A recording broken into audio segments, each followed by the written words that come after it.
everybody? Welcome to Confidence Factor Talk 2023. You already know every Tuesdays at 6:30 p.m. My name is Rudy LaRose, and I'm in the building tonight. Oh my God. I'm still in the building tonight. I feel like running all over the place, but hey, they might call the cops for me. That's all right though.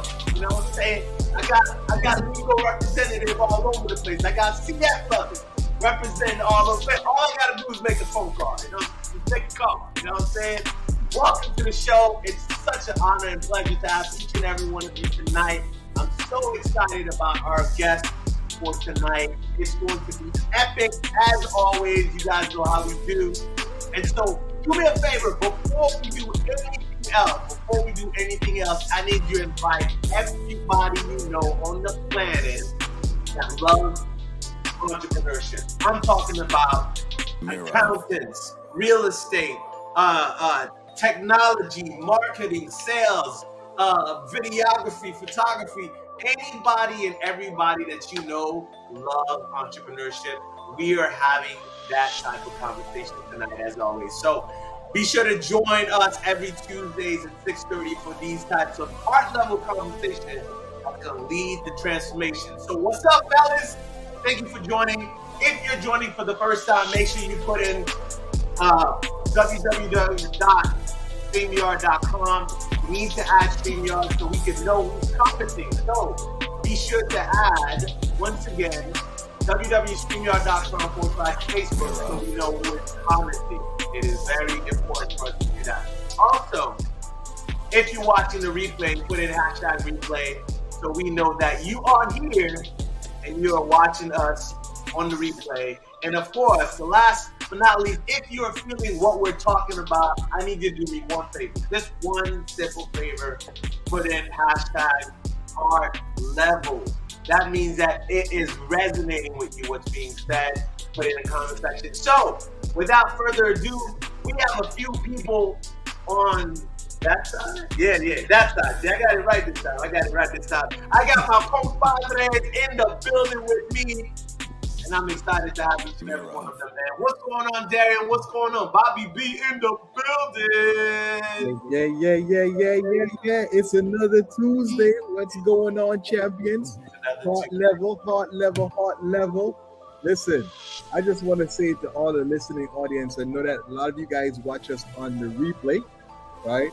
You guys watch us on the replay. For those of you who are joining us live, you guys know every Tuesday we're here to have what? Heart level conversations that lead to transformation. Right. Transformation in what, fellas? Both personally and professionally. The riches, baby, the riches. That's right. And of course, as Rudy just said, can't forget the riches. We're here to help men, right? Confidence Factor is here to help men to unleash their riches. And so you're gonna be asking, what do you mean riches? You talk about just money? Absolutely. We definitely believe that money is part of the equation. But what we're referring to when we say riches, we're talking about relationships. We're talking about, yes, the income, right? We're talking about contribution. We're talking about your health. We're talking about your education, and most importantly, your spirituality. So we're looking to develop men comprehensively. And we're looking to do that by starting a conversation. As they always say, men don't talk, men don't communicate, men don't get together. But guess what? We're here to prove that narrative wrong. That's right. We had to prove that narrative wrong. And of course, here in Confidence Factor, our mission is really simple, right? To impact the lives of over 5 million men. We have a big, audacious goal. And the way we do that here in this community is through what we call our SMART principles. And so Unleash Your Riches is one part of our curriculum, but our SMART principle really is the core of how we get to Confidence Factor, right? Self-mastery, right, is critical. We believe that is the foundation of everything, right? That as Bobby would say, that the world is you pushed out. So whatever is going on in the inner world is what's reflected on the outer world. So if you want to up level in your business, if you want to up level in your marriage, if you want to up level in your relationships, if you want to up level in your income, you got to start inside. You got to learn to have emotional self-awareness. You got to learn to understand what beliefs may be driving your decisions, your habits, and ultimately the results that you're getting in your life. That's Then number two is you have to have accountability, right? You want to be a part of a community. You want to be part of people who can support you and celebrate you on the goals and the dreams that you have. The truth is that oftentimes, if left to ourselves, fellas, we already know that we do more for others than we'll do for ourselves. And so oftentimes having a brother next to you to support you on the goals that you have, the dreams that you have, the world is constantly telling you that you can't, right? Well, you need a brother to tell you that you can. And we're here to tell you that you can, and you are worthy, and you are needed in this world, right? Your presence matters. And last but not least, of course, is our resources and tools. So, as we have these conversations, that's the start.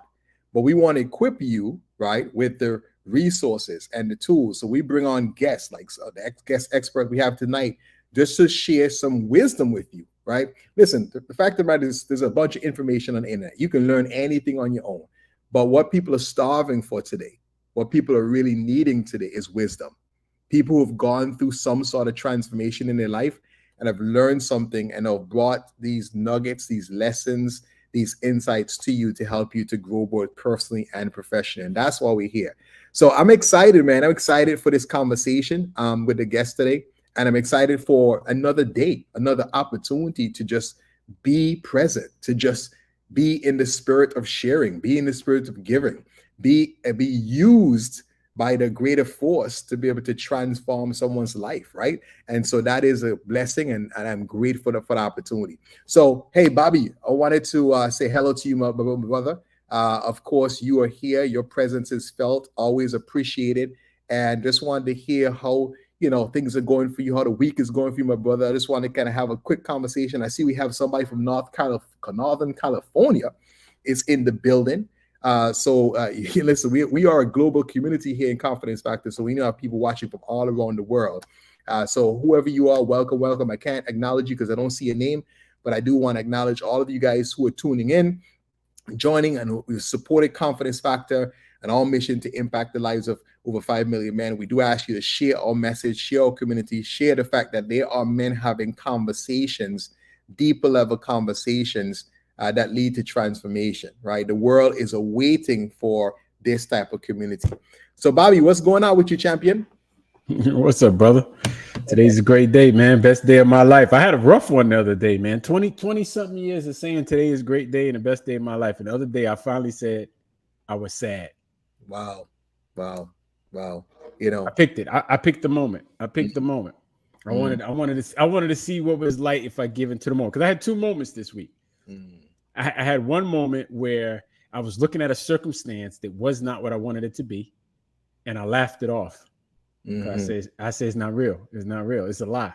I remember T.D. Jakes saying one time he was preaching on stage. He had Sarita Jakes sitting in the corner, and he turned over to Sarita. He said, "Sarita, remember that house we had? That house was lying on me." That's what he said. He said the house was leaning to the left. It was lying on him. So, as we pursue these goals in life, sometimes we're faced with situations where the reality is not what you want it to do. And, I always look at those situations. I say, man, am I going to believe this situation, or am I going to believe what I want to believe and change it into what I want to see? Yeah. Right. Because people tell you that. People tell you, be realistic. Be realistic. When you think about it, you say, well, the reality is not what I want. So if I'm being realistic, I'm going to agree with this. And you got to really think about that for a second. Should I agree with something I don't want to agree with that's in my reality? Yeah. And if you're wise, you do what I did the first time. I laughed at it. And then when I laughed at it, 2 days later, everything was solved. I had like 6 situations stacked on top of each other. I said, well, damn, I'm about to get a breakthrough. Right? I'm about to get it. Right, guy? When it's piled up on you, right? The old mind says, man, you might as well, you should go and give up, bro. You might want to go and just shut it down, man. Let's shut it down. Shut it down. That's what they try to tell you. The monkey brain tell you that now. Monkey brain. It's two minds. That's the inner jerk. Monkey brain. That's the inner jerk going to try to tell you shut it down. Shut it down. I see it like the difference between David Banner and the Hulk. You know what I'm saying? You could listen, there's 2 ways you could deal with the situation. You could deal with it as David Banner, or you could deal with it as the Hulk. I mean, which one you gonna take? You got a choice. So you got a choice now. Which strength are you gonna lean on to, man? I love that.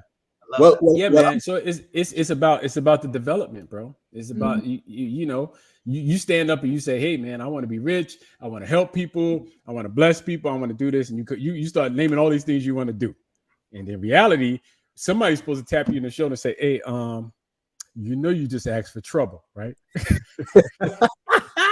you you're about to go through a swamp land, right? That's coming, you know that, right? I'm gonna go with you. But as long as you know what we headed towards. So anyway, man, that's the situation I had, man. One of them I chose to ignore the situation. 2 days later, all 6 situations was knocked out, 100%, right? And then the other day, I did the sad mode. But you know what was good about it is that I wanted to be in touch with my true emotion in the moment, because it was an area that I realized I was weak in, right? It was some trauma stuff from the past that I haven't dealt with. But you know what's so cool about when you keep working on yourself and that self-mastery is that you become aware that there's a trial, a situation in front of you, and you have what it takes to get through and process it on the other side. That's it. The funny thing is, I strapped myself to be ready to process that for about a week or two. And what happened was so awesome. I spoke to my mother, and because, as you said earlier, Darren, there are people around you sometimes that have more years of experience, and you can tap into that experience and transcend your circumstance just like that. So I talked to my mother when I was sad. I explained to her what was going on. She had to jump off the phone. She jumped back on the phone like 30 minutes later, and she gave me another perspective of my situation. And I said, well, damn, I didn't even think about it like that. And then I was fine. So I processed it literally in less than 24 hours. And I was about to be strapped for a week or two. So I said that to say is that, man, inspiration is all around us. There are mighty awesome people everywhere you turn, but we have to be aware and tune in and tap into that expertise, into that knowledge, into that love. As Javon would say, peace and love. Shout out to Javon Jones, Dr. Love Jones. Back over to you, Darren. Yeah. And listen, I love how you set me up, man. It's like we playing basketball, man. You talk about, having that insight and that wisdom, tapping into inspiration and tapping into expertise. And of course, we have a guest today that's going to come on and share a little bit about his expertise and share his story. But I wanted to acknowledge and honor you, brother, because, that's part of the whole heart level conversation that leads to transformation. On this game of life and this journey of life, it's about knowing that, hey, when you're going through a resistant moment, when you're going through these transitions, that you can reach out to somebody, you can have somebody to talk to. And that conversation led to a transformation, right? It led to an insight, an aha moment, something that now gave you new eyes to see possibilities for your life. And that's what this community is all about. So talking about possibilities, man, I mean, I have been blessed to, have the opportunity to meet a number of people over my years, through networking, through business. And, my father always taught me something. He said, hey, listen, relationships are your greatest currency. And I've met this gentleman and his wife many years ago. I would say 10 years plus, right? We've known each other. And I'm so excited that we get the opportunity to have him on the show here in Confidence Factor, have him part of this community. And, he's someone who's always been someone of impact, right? I've watched him and his wife always be intentional about bringing people together.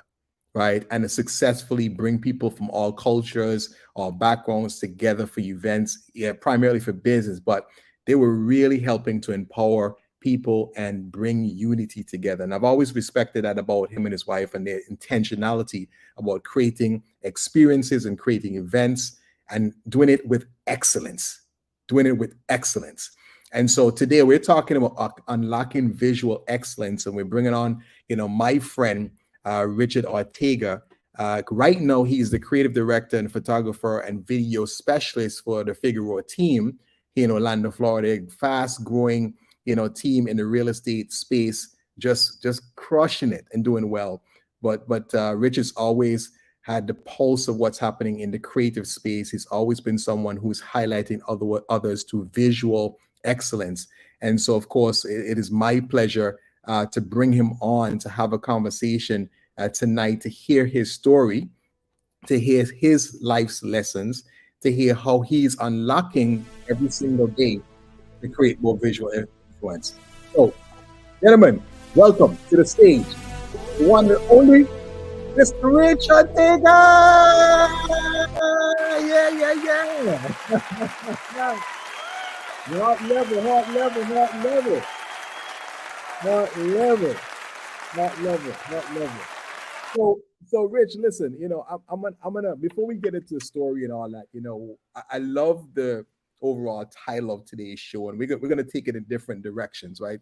But I wanted to ask you this because we're leading this conversation off talking about excellence, right? And then, like I said in my intro, for you and your wife and your partner, you guys have done things in a way of excellence. And so, for you, what does excellence mean for you, man? I'm gonna put you I on the mean, first of all, I thank you so much for having me in the show. I think you overhyped me up. You made me sound way cooler than I'm really. I'm listening to you and I'm like, whoa, this is a cool guy. So thank you for having me in the show.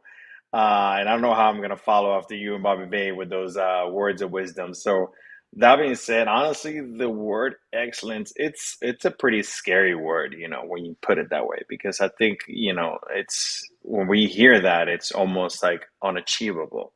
Mhm. I think excellence is what we all strive for, and in the journey we we land on greatness if we're lucky. So but I'm a person, that I like to push for like the best. When everything I do, I am very meticulous. I have a good eye for things, and I always try to do 110% no matter what. So that's just me. That's just my DNA. And one of the things too that I'm good at is like I don't expect anybody else to do the same. Like that is just me. That is the, kind of like chip that I put on my shoulder. If I'm gonna go play sports, I'm gonna give 110%. I'm gonna try to be. I might not be the best, but I know I try the best. If I'm gonna build an IKEA box, I'm gonna make sure that I build the best IKEA furniture that I could possibly do. So that for me is the excellence. Just give it 110%, even if it doesn't come out excellent. You push like this is what the goal is. Like I'm gonna make sure that I'll take the extra time to do it the right way or Love, better. love it, man. I love how you describe that. That's beautiful. That's beautiful, and that's such a great segue to really understand, a little bit about you, because here in the Confidence Factor, we love to hear your stories. All of the speakers, the experts who come on, just to share a little bit about their backstory. So clearly, you're someone, as you described, that always giving your best, right? If you're going to do something, you're always going to give your best. And so the question is, where did that come from, right? When you think of your past, when you think of your upbringing, what in your past, who inspired you in your life to really have this attitude that, if I'm going to do something, then I got to give my best, right? So tell us a little bit about who Rich Ortega is, and how did you become the person that today says, you know what, if I'm going to do something, man, I'm going to give it my best. Yeah. I mean, I don't think it's a one key moment in my life, to be Mm. honest with you. It's never, never one key moment. I think it was just the collection of things. For example, for me, I was born in Puerto Rico, from Dominican parents, Dominican family.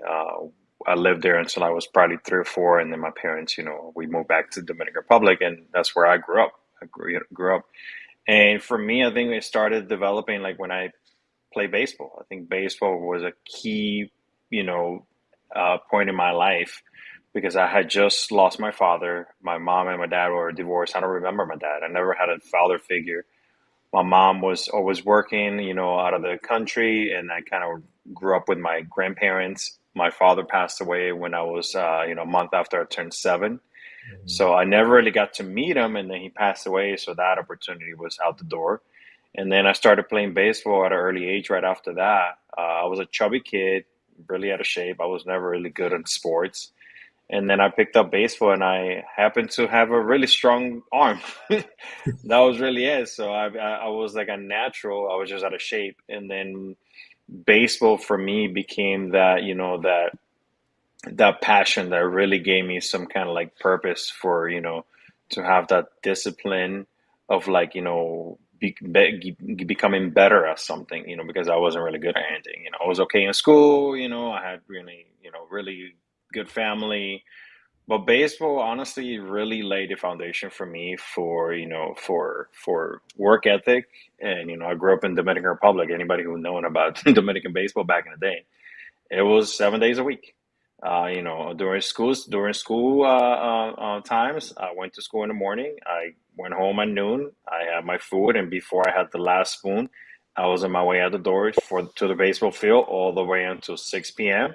And then I came home, and guess what I did in the neighborhood? I played more baseball. Yeah. So, but I grew up with a coach. His nickname was El General. I grew up with a coach who was he was very hard on us. He wasn't easy. He never complimented me, at least me. He never complimented me for doing a good job. He always went after me every time I did something wrong. And one time I told him, I'm like, yo, why don't you compliment me on the good things? It's like the good things I celebrate it internally, and everybody knows you did a good job. But if I compliment you on the good things, you're never gonna get better. If I compliment you, if I pinpoint the bad things you're doing and criticize you will be better and better and better. And that's something that always stuck with me. And I don't know if that was the best lesson, but I always wanted to give me a good compliment, man. I'm busting my ass over here. But he was very hard on us, And then at home, my mother, unfortunately, she wasn't much part of that because she was working, and then she was taking care of my grandmother who was ill. But my mom gave me the best possible advice ever. She was adamant about hey, just wherever you go to a place, make sure you're polite, make sure you're kind, make sure you just keep it to yourself, and always pick up after yourself. Like my parents, my mom, when I went to school, we had someone who did the laundry, but my mom would bring it to my bed. She would throw it on my bed and be like, you need to fold your clothes and iron your uniforms. Every week I had to do that. And if I didn't do that, it was trouble in the house. But it taught me self-discipline, and another word that I could say is rely on myself. I just kind of relied on myself. And from that moment, it just kind of, that's how I've always been. I relied on myself. I always listened to that voice in my head. My mom always telling me, just pick up after yourself. Right. Be kind, be polite. When you walk into a room, always say good morning, good evening, good night. And that was the just little things that kind of it just kind of paved the way for me. And then later in life, everything that happens in life, it just kind of starts molding and shaping who you are as a person, and every day is a struggle. Every day we're learning something new. Man, I love that. And I want us to highlight a couple of things because, man, Rich, you dropped some very good conversational points that we can probably spend 2-3 hours on. But, because I asked the question, how did you develop this attitude of who you are today? The expression of who you are today is self-reliance. And you just gave it to us. You just said it. There's a quote that says that the way that you speak to your children, the way we speak to our children becomes the inner voice, right? The way that we speak to our children becomes the inner voice. And you said it. You say your mom, you can still hear your mom's voice saying, pick up after yourself. Mm-hmm. Pick up after yourself, right? So that self-reliance is developed based upon those inner conversations that you heard from people that were important in your life. So that was powerful, man. I appreciate you sharing that because you really helped me to understand and solidify that quote. But I want you to go back to something because I think this is worth having a conversation, man. This is powerful. So you said you had a coach who never complimented you on the things you did right? Nope. And I think we live in a society today, and it's funny. I did a quote today, a post today where a guy came up to me in the gym, and he actually said, "Hey, man, you really inspired me," right? And as people, we don't really do that much with each other, so it was a surprise, and I posted about it. But I want us to have a conversation about that before we get into, of course, the professional side of you and things like that, because I think that's a good conversation. Do you think that advice, when you look back, how did that advice serve you, and how did it hinder you? I think it served me. And in retrospect, I look back and I think about how did it serve me? The only way that I could put it simple is I don't need validation from no one. I don't do things to get validated. I've never been that way where I feel like we live in a world now with social media where everything is looking for that validation. I don't really need it. The only validation I need is from my kids, my immediate family, and that's pretty much it. I don't need anyone. I don't need the words. I don't need someone telling me good job. Yeah, sure, it is nice. I'm not gonna tell you 100% no. It is nice to get validated, but it's not something that I'm constantly like searching for that. Like, oh, I need to be validated. I'm like, no, I do things to fulfill my heart and my passion and myself and my growth in my mental state. You know, I don't need to do things for others. So I feel like that is the one part that it helped me. Like, okay, you know what? I went through life, and that was part of life where like I did, you know, I had a very, you know, really good coach when it comes to baseball who, you know, the one thing I can remember, he never really told me like, "Oh, great job," or like, "You're killing it." Like he wasn't that guy, you know. And I was a top five in a league with 100 kids. I was the year that I moved to the States. I was scheduled to go and do summer school with the Oakland A's. Unfortunately, that's a whole nother story. It's just, you know, moving here did not work out the best way possible, and he was mad for that, and he didn't talk to me for a year. But I was a top five. I was 16 years old, playing baseball with, you know, grown men, you know, batting 450 in a league with like grown men. And he barely complimented me. And it wasn't just me; it was a lot of us. You know, he went after when we did something bad. Man, he just cracked that whip. But like, you guys are running until the sun goes down. Yeah, no, interesting. You know, and for me, I grew up in a very similar culture. There really wasn't a lot of, hey, you know, great job, things like that. But, you know, interesting enough, when I listen to your story, there's always the patterns, right? And the pattern is, you know, these events that happen in our life, how we express ourselves today, it's all dependent upon what we say, what we tell, the story that we tell about it. So for you, you've always had that idea in your mom in your mind saying, hey, pick up after yourself, you know, rely on self, rely on self. So there is really no need for validation because you have this big idea or philosophy that says rely on self, right? Hmm. However, let me ask you a question. Do you think though, right? Because I know your father, no. Hmm. Would you, as a father, use that same advice for your kids, right? So where do you think because we all tell a story about events that happen in our life, there are people who may have gone through that same situation and tell a totally different story and maybe not feeling good about themselves as a result. So what do you think of that advice? Do you think that was also good advice, and would you apply that same principle with your kids? Looking back now, I don't think it was. I don't think it's the only advice. You know, I Mm, think we should just take away, you know, from everything. It's kind of like come to your own conclusion. Nowadays, you know, it's not so much about like rely. Like, yeah, you should be able to rely on yourself and not wait for others to help you. But, you know, it is always good to ask for help.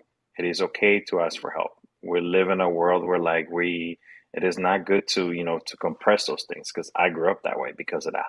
And mm, trust me, it is not the best way to, you know, deal with life because it leads to all kinds of problems, you know, with friendship, with work, with the relationships, to just kind of keep everything to yourself because that's what it led to. Like, I'm just going to rely on myself, me, myself, and I. So I think as you grow and you get older, you need to be able to kind of like, you know, to give a little more and to be okay with asking for the help and, you know, getting that validation. I feel like you evolve. You can't be the same person you were when you were 13, 14, you know, and to be the same person when you're 30 and 40 with a family. You can't be there. You know, there's no way that you're going to be successful. You have to be able to evolve, adapt, and change. And for me, the adapt and change was being able to be okay with asking for help, mm, reaching out, you know, and say like, hey, you know, whether it is financial or whether it is, you know, mentally or, you know, with family. So I feel like with my kids, you know, I'm always trying to teach my daughter like to always like be, you know, self-reliant on herself for a lot of things, like, you know, especially the simple things. And I'm like, okay, you could do it, you know, like, you know, you could do this yourself. And for the bigger problems, like, you know, be okay with asking for help. Like, okay, did you try your best and it didn't work? Okay, cool. Let's find some help now. there You know, you go. let's look out for that. So because now you have the best of both. Yeah. You know, Yes. you Yes. Yes. tried it, you gave 110%, you couldn't make it work, whether it is a business opportunity or a relationship. You tried it, it didn't work. But guess what? You know what? Let me ask for help because I tried my best. So I'm accomplished on that end. And then let me ask for help. And, you know, maybe that'll make it happen. So now you're using, you know, you're using the best of both. So Wow, great wisdom, and I love how you're able to, you know, kind of look at your past experience and see how you have evolved. Now, when you have your own kids, you're saying, hey, yes, you want to be self-reliant, but at some point after trying, yeah, it's okay to ask for help. And it's so interesting that no matter the great advice or bad advice we get when we're much smaller, they the part of it serves us in our expression, and part of it doesn't serve us. And Yeah. so having that level of awareness does help us to grow and become more integrated. And so thank you for sharing that and being open and vulnerable, sharing that with the community, because this is the kind of conversation that so many people are having internally, right? Mm-hmm. And sometimes we're made to feel wrong or feel like, oh my gosh, I'm the only one that's going through this, or maybe having this conversation and then feeling bad. So the fact that you open to share yourself like that, you are really being an example and helping someone unlock, right, themselves. So I appreciate that solely. For sure. So awesome, man. So let's transition a little bit, unless Bobby or Rudy has a question. I want to kind of open up any questions. You guys have a question before we transition? Any questions so far, guys? The only thing I wanted to mention was it's interesting to me because Rich and I are what we call vecino. You know what I'm saying? I'm from Haiti, so he's from Dominican Republic, and the similarity and the way that you grew up, where there is no validation in terms of good job, you're doing great, keep going at it, son. I mean, the coach was called El General for a reason. You know what I'm saying? Like, you get the whip.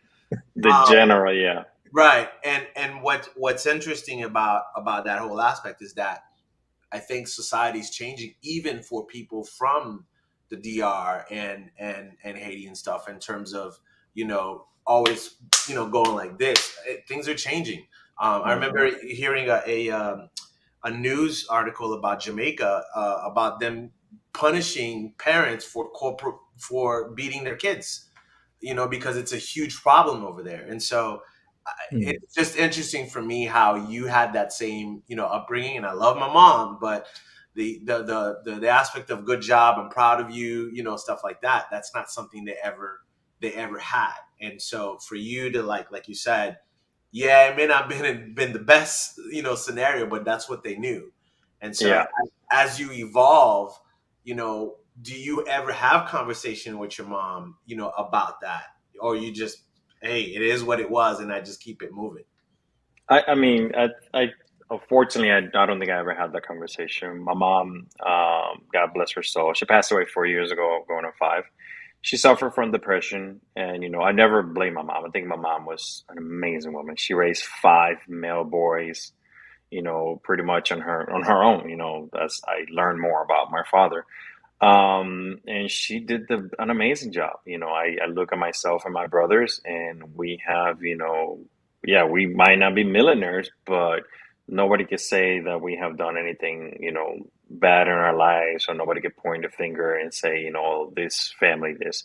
No, like, I never really got a chance to have those conversations. I think I was fairly young when I was like kind of like growing up with my mom, and I was too caught up in just playing baseball. My mom was, fighting her depression at the same time, trying to take care of her mom, which my grandma was 90 years old, and my grandma was very, very, very needy.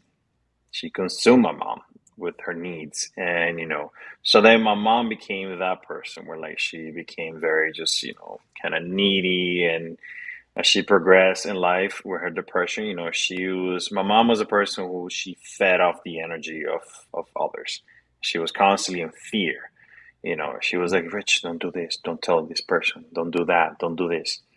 So, she grew up like that. She never remarried. She never really got into a relationship, for God knows how long since I grew up with her, and she lived a fulfilling life. She was very religious. She was Christian. She went to church multiple times a week. She was part of clubs and groups for the church. So that was her fulfilling thing. That was, what filled her heart. I never really had deep conversations with my mom, which now looking back, it's not that I say like, oh, it was her fault, my fault. It's just, it wasn't a thing. That's how she was raised.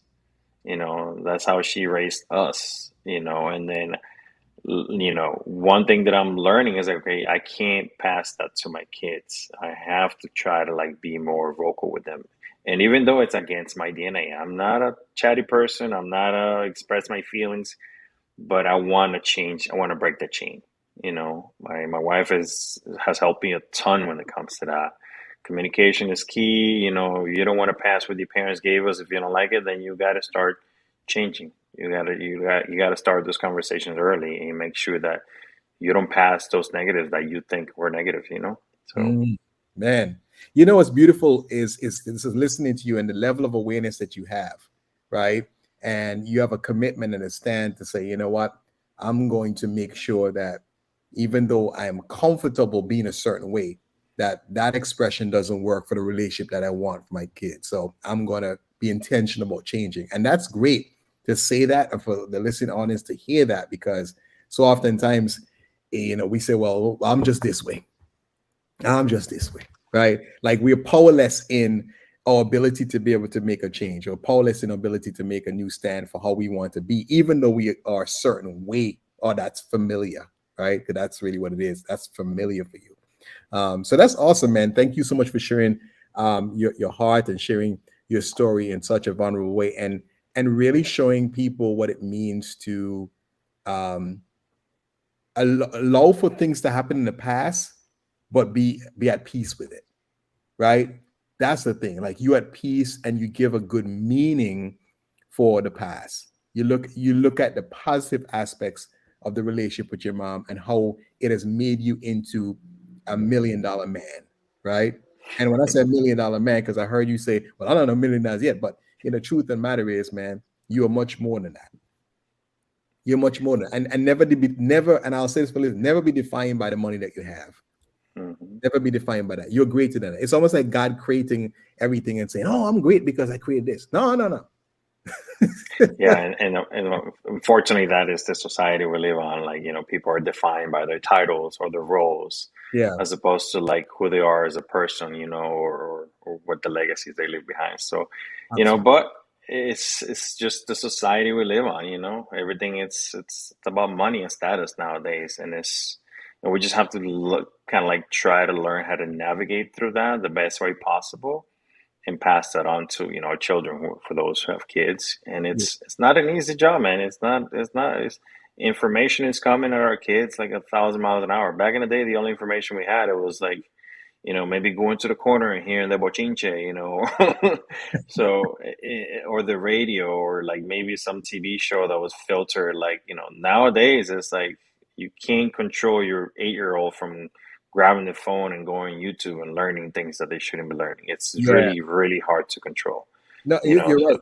You're right. And I think it's so important that we have the conversation about success and fulfillment, right? Because, if we don't, for us, like I said, you're right, with the society we live in, we get so defined by what we have. And if you're always defined by what you have, then when you lose it, then who are you?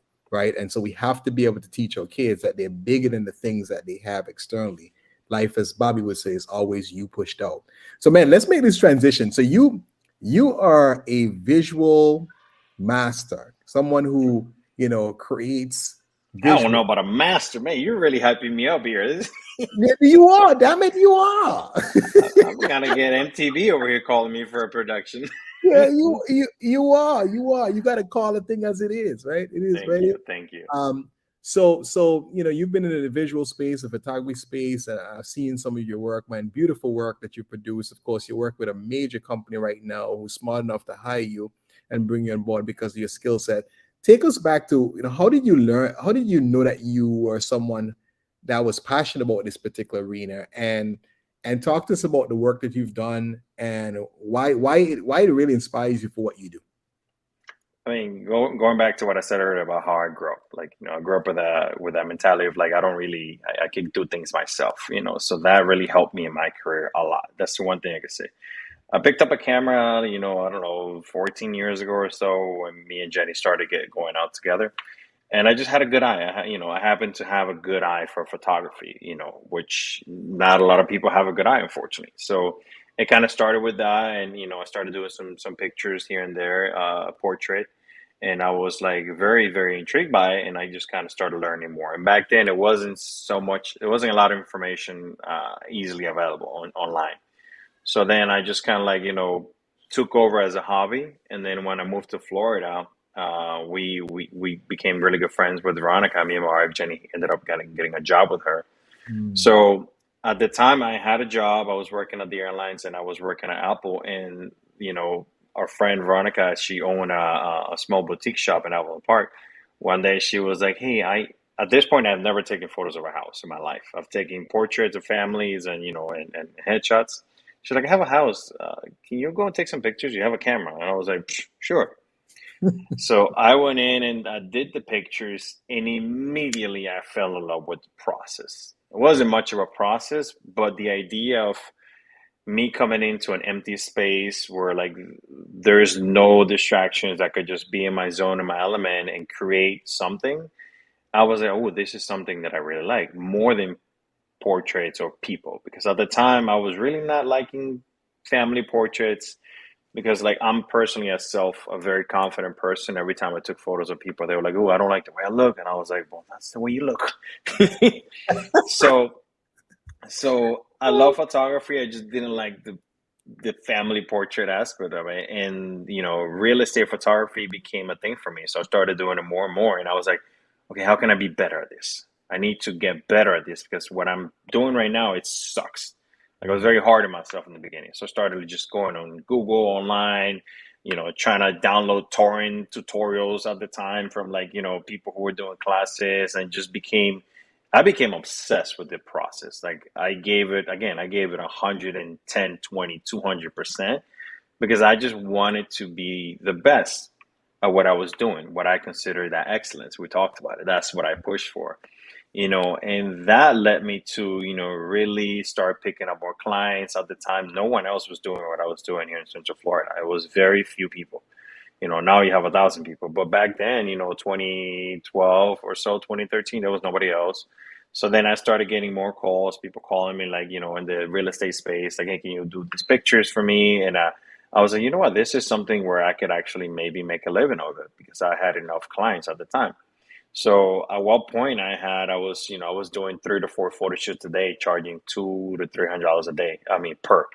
So I was like, you know what? I could actually quit my 2 jobs that I had at the time and then just do this full time, because I have this many clients. And that's exactly what ended up happening. I quit Apple. I was working at Apple and at Delta at the time. I quit them. I had enough clients to kind of like start my business. And then Veronica was my main client at the time, and she was crushing the game in real estate. And then through that, I picked up another, really top producing team in Central Florida. And, I ended up having like 40 to 45 photo shoots a month, and it became the foundation for my business, where then from there I picked up more high-end clients, but I was never satisfied with my work. I was constantly, every photo shoot I did, and I've done thousands, I would edit, finish the images, and be like, oh, I hate it. I could have done better. You know what? There was a speck over here. There was a light that came through here. How can I be better at that? And it showed in my work, and that's what people appreciated. When you hire me to come in and photograph the space, I was very, very caring. I took care of the space, and I took the best possible pictures, and people appreciated that I deliver really high quality work quickly at a really reasonable price. And I was always hard on myself on getting, how can I make this process better, and better, so it became like kind of the foundation for me. And I worked with a lot of really good people, and add up to that, like I'm a people person, that, Darren, I'm a people person. So, I've always had great customer service with my clients when I had it at the time, and they love that about me. It was always about like, how can I make sure my clients are happy, and then later Veronica ended up, giving me the gig full time, because she needed someone to, kind of take over the apartment that she had just gotten, with a insane amount of listings,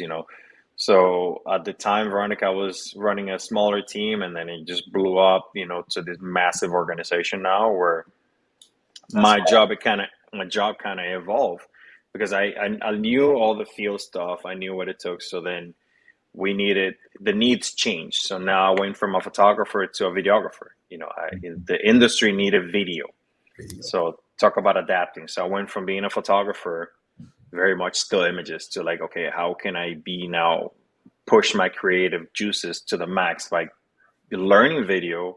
And meanwhile, I never had a mentor. I never had anyone teach me anything. I learned everything myself. I spent countless hours researching things on, whether it was Google, a blog, an article, on social media, on YouTube, just learning. I would sit here and watch a video for 10 hours of how to do a specific process. Like I would just sit there and watch it over and over and over and over until I finally got it. And then, okay, all right, let's move on to the next process. So everything I know today, I don't think I could say that anyone sat down and taught it. Like I learned it myself. That was my shot. Did you take that shot? No, that wasn't. But I was part of the crew, so I was kind of like produced. I took some other shots that they ended up doing. So That's awesome. So yeah, so that is, nowadays I don't really do any of the home photos. I'm more on the video heavy side, more producing, directing, and coaching. And we have the studio that Daring so and our team, we have a very, very big team. We have about 70 agents plus about 20 staff. And then Veronica's organization, she has about, thousands of people. So my role kind of changed now to like studio management and also coaching, consulting. And then I travel whenever she's speaking on stage. I travel just to capture the content for her. And then Jenny works with me on the marketing side. So, they'll tell me what they need and I just kind of produce and give it to them and they'll do the posting. Got it. So tell me something. So, you of course graduated to video and, on the coaching and consulting side. So when you look at the market today, let's get into some more tactical things that you teach people, of course, in the real estate, but I think it can apply for all the entrepreneurs who are listening. What are some of the things that people need to know about video today and its importance in getting more visibility and things like that? Get familiar with AI. AI is coming whether you like it or not. Yep. Get into AI and don't be afraid of it. A lot of people are here like, oh, it's going to take my job. It is not going to take your job if you make AI work for you.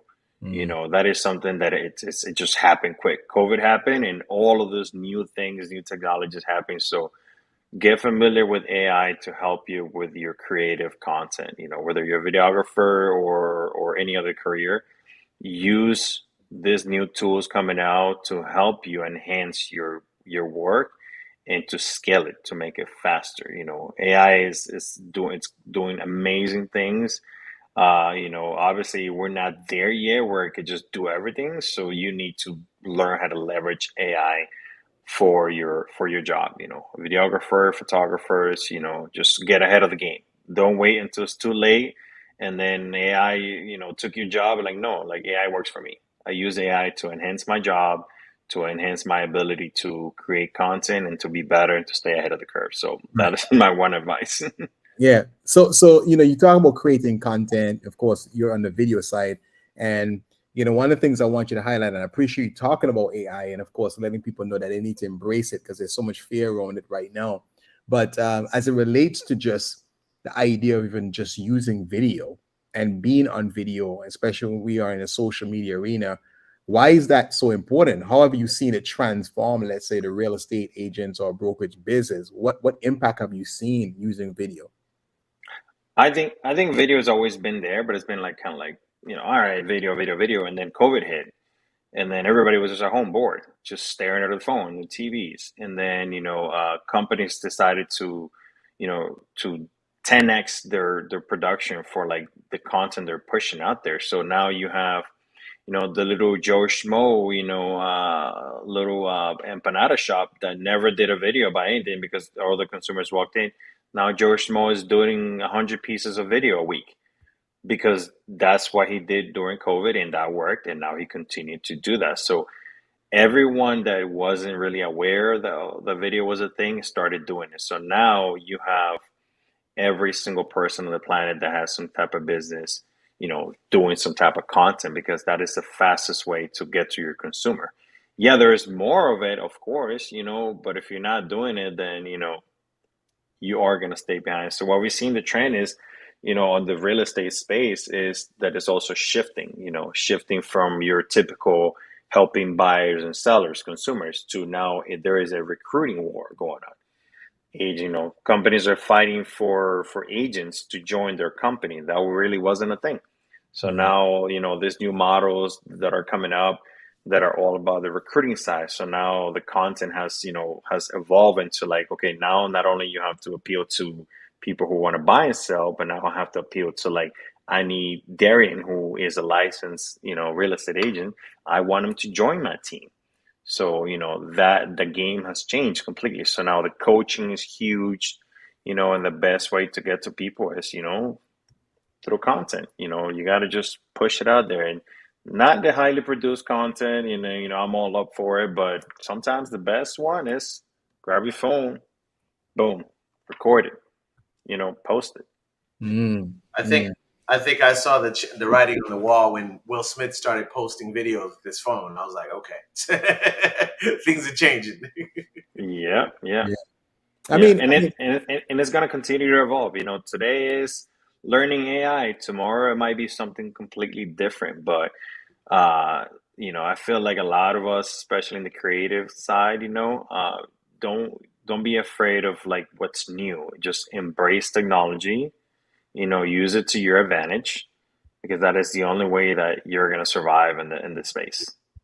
So that's good. And you talked about just using your cell phone and producing content. Why do you think just the native content has really taken off so well? What is it about the audience and their needs, do you believe, why just grabbing your phone and doing a video is resonating so much with people today? Why is that important as a business to adopt that type of, hey, don't have to be so high production all the time, but just truly be just hold your camera and just start recording? Why is that important today? Because everyone is fighting for attention. These mega companies are fighting for attention. So, and you can't go door knocking at everybody's door. The radio, yeah, we listen to the radio, but how many people are actually listening to the radio? Not that many, but how many people are actually on social media, just scrolling through it? And that is the fastest way to get to someone, not by one piece of information, but like you got to bombard people with 10, 20, 15, 30 pieces of, let's say, video or ads or whatever, before they even remember you exist. So if you're not doing any of that, I'm not going to know you're even in this planet as a business. It is a simple fact. So it is technically free, because if you have a phone, obviously phone is not free, but 5 minutes of my time that I could just set up, record some specific content, I could post it. Yeah, if I wanted to get to more people, I could pay some ad money to it, but it's not really costing you anything. You're sitting in your home, and that's what we learned during COVID, that we could produce this information and get it to the masses without having to spend a lot of money. You could make a really good video about your product, and if you did a good job, or if it catches on fire, you're going to get 1 million people see it. And if you're selling a product, if you get 1,000 people buy that, guess what? How much time did it take you to make that video about the product? Probably not much. So, you've been coaching a lot of, individuals in the real estate space. And so one of the biggest challenges, you'll hear people say, well, I don't know what type of content I should post. Like, in your experience, what have you seen? I mean, you said use your phone, just raw videos are good. But in terms of the topics, what have you seen really resonating for people? What is really connecting with people? Any particular content type that's like right now that's trending that people need to know? Good point. So it is the chasing virality versus what's your brand all about. It's that constant dilemma. Do I chase the viral content? Do I stick to what actually I want to talk about?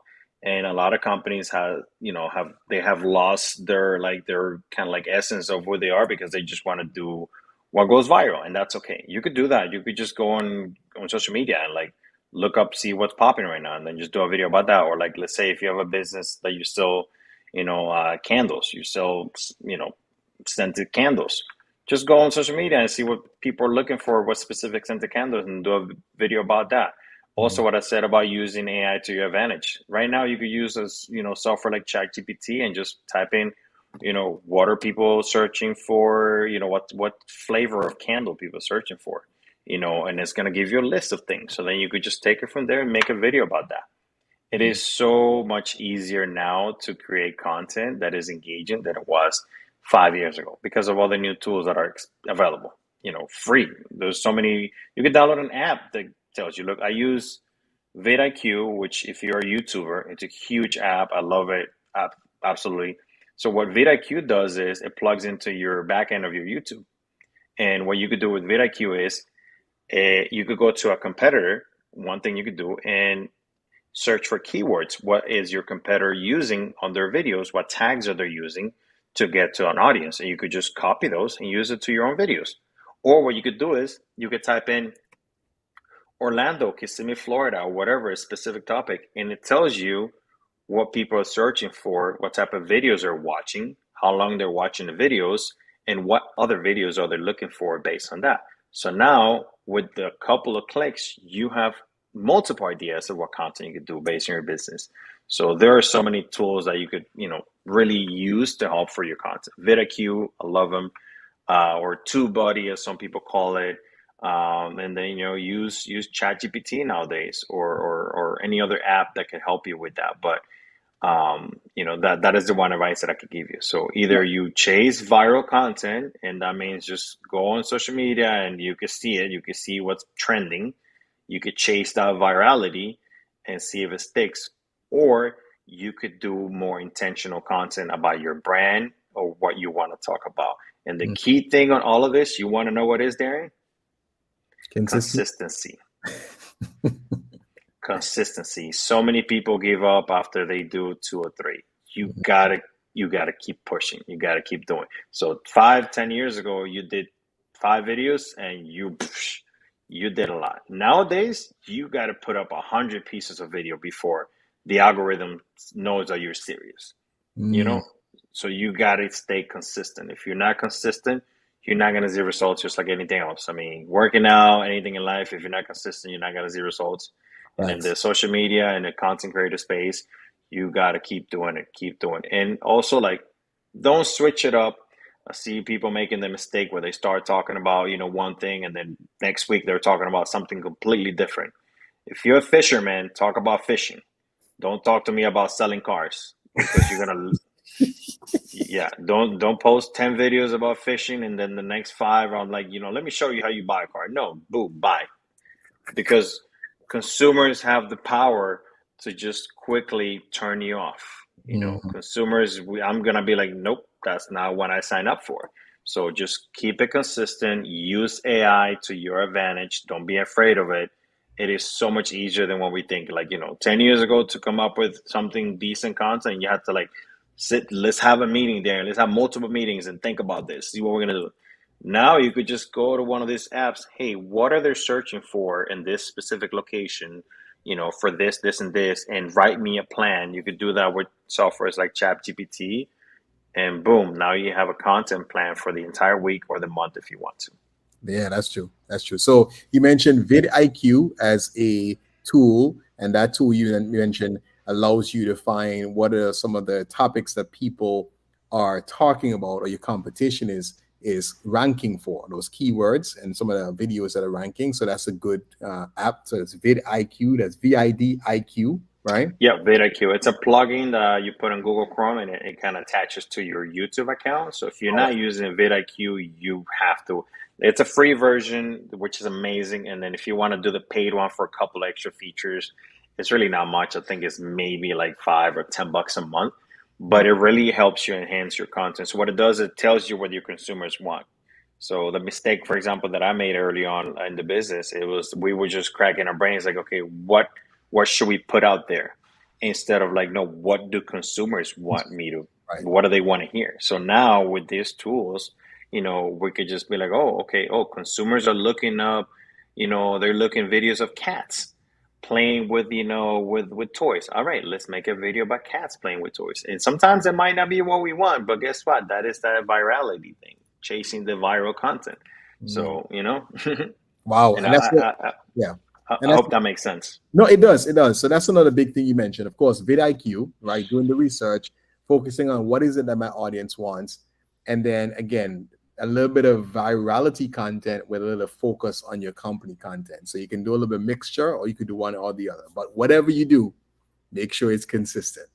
You use one tool before I jump off the subject. One thing I like to say is use that slingshot. Use